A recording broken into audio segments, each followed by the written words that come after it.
नमस्कार साथियों, मैं प्रवीण कुमार स्वागत करता हूं अपने YouTube channel history for RPSC पर। साथियों, आज हम इस पुस्तक का रिव्यू करेंगे जिसका नाम है राजस्थान के प्रमुख दुर्ग और इसे लिखा है डॉक्टर राघवेंद्र सिंह मनोहर ने।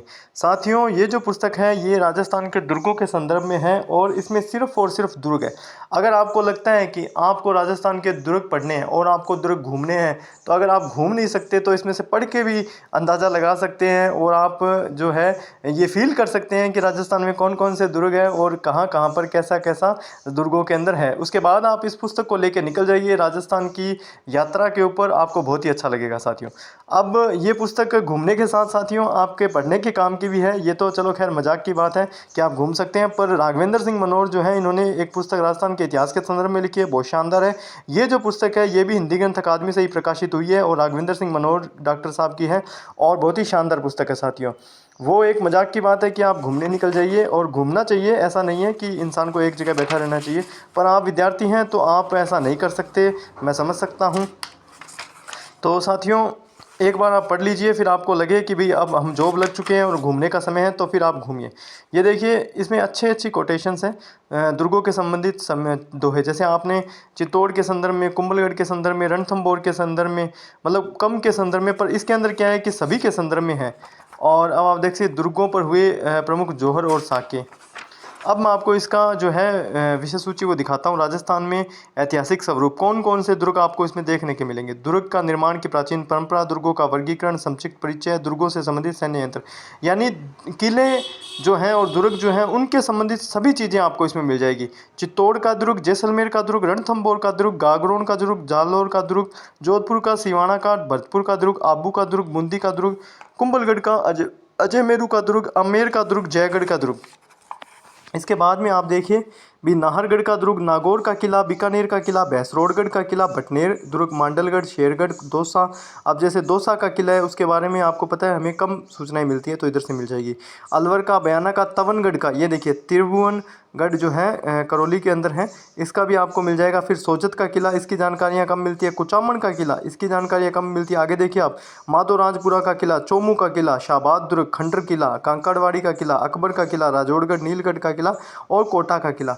साथियों, आप इस पुस्तक को जब पढ़ेंगे तो आपको ऐसा ही लगेगा कि आप जैसे किसी राजस्थान के किलों के संदर्भ में मतलब घूम रहे हैं और किलों में घूम रहे हैं और आपको काफ़ी अच्छा फील भी होगा।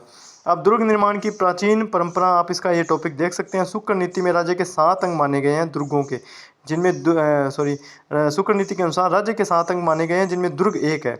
अब जो है अर्थात स्वामी, अमात्य, सुहृद, कोश, राष्ट्र, दुर्ग और सेना, ये फर्स्ट ग्रेड के जो स्टूडेंट हैं हिस्ट्री के, उनको सबको पता है कि ऐसे प्रश्न आते हैं किताब में। शुक्र नीति के अनुसार दुर्ग को शरीर के प्रमुख अंग हाथ की संज्ञा दी गई है। अब अगर ये वाला प्रश्न आए तो फिर आपको पता है साथियों बहुत डीप होगा और जो ये पढ़ पाएगा वही इसको कर पाएगा। आगे देखिए कि दुर्ग के विविध भेदों के उल्लेख करते हुए शुक्र नीति में इसके 9 भेद बताएंगे। अभी दुर्गों के भी कितने प्रकार हैं ये भी इसमें बताया गया कि दुर्ग कौन कौन से हैं, 9 प्रकार के। अब 9 कौन कौन से हैं देखिए, वन दुर्ग, धन्व दुर्ग के लक्षण, जल दुर्ग, सैन्य दुर्ग। इसके बाद आप देखिए औदक दुर्ग, पर्वत दुर्ग, धानवन दुर्ग, वन दुर्ग। मतलब इसके अंदर ये जल दुर्ग, नू दुर्ग, गुरी दुर्ग, वृक्षु दुर्ग, माही दुर्ग, धान्व दुर्ग, मतलब बहुत सारी चीज़ें आपको इसमें देखने को पड़ेगी। अब जैसे पुराणों से संबंधित चीज़ें भी, विष्णु धर्मेत्र के अनुसार दुर्ग में प्राप्त आयुध, धन, औषध, धन, घोड़े, हाथी, भरवाई पशु, ब्राह्मण, शिल्पकार, मशीनें, भूसा आदि होना चाहिए। ऐसा मतलब याकवल्य के ने क्या लिखा है, याकवल्य ने लिखा है कि दुर्ग की स्थिति में राजा की सुरक्षा, प्रजा एवं कोष की रक्षा होती है, अगर ऐसे प्रश्न आ जाए तो। अब मैं आपको इसके जैसे कोई एक दो जो दुर्ग के जो पार्ट है वो आपको दिखा देता हूँ। जैसे आप देख सकते हैं ये चित्तौड़ के दुर्ग के अनुसार आपको इसमें देखिए, अब इसमें देखिए इसे राजस्थान का गौरव कहा गया है, सब किलों का सिरमौर है, गढ़ तो चित्तौड़ बाकी सब गढ़ैया। चित्तौड़गढ़ जंक्शन से 3 से 4 किलोमीटर गंभीरी और बेड़त नदी के संगम पर स्थित है। मध्यकाल में इस किले का सामरिक महत्व था।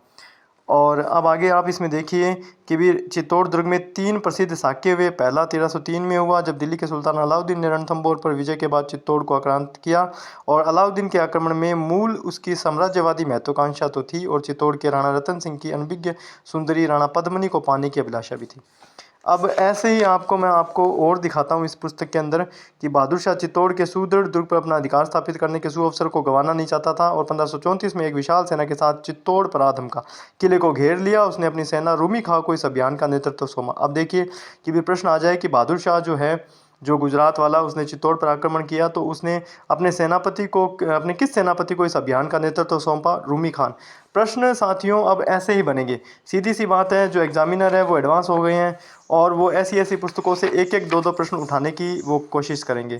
तो साथियों फिर आपको इस ऐसी पुस्तकों के साथ जाना पड़ेगा। अब देखिए, आप गागरोन का दुर्ग जो है, इसके संदर्भ में आप देख सकते हैं कि इसे चौहान कुल कुलुपद्रुम के अनुसार गागरोन के खींची राजवंश का संस्थापक देवन सिंह उर्फ धारू था, जिसने बिजल देव नामक डोड शासक को, जो उसका बहनोई था, को मारकर धुल्लरगढ़ पर अधिकार कर लिया।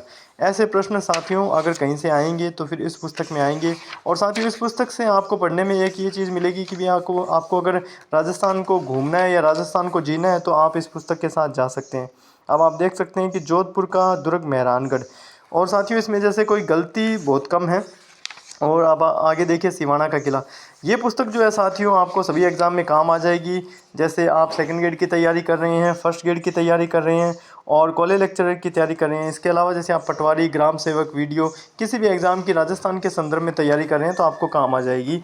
पर अगर आपके पास काफ़ी ज़्यादा खाली समय है तो ही मैं आपको इन पुस्तकों को पढ़ने का जो राय दूंगा। अब आप देख सकते हैं नाहरगढ़ का दुर्ग, या फिर आप ऐसे कर सकते हैं पुस्तक ले आएँ और जैसे एक एक जैसे टॉपिक पढ़ते जाएं, एक दिन में एक पढ़ें तो आपका काम अच्छे से चल जाएगा। अब जैसे इसमें कुछ किलों की झांकियाँ भी दी है। बूंदी किले के प्रवेश द्वार, पचेवर मालपुरा के किले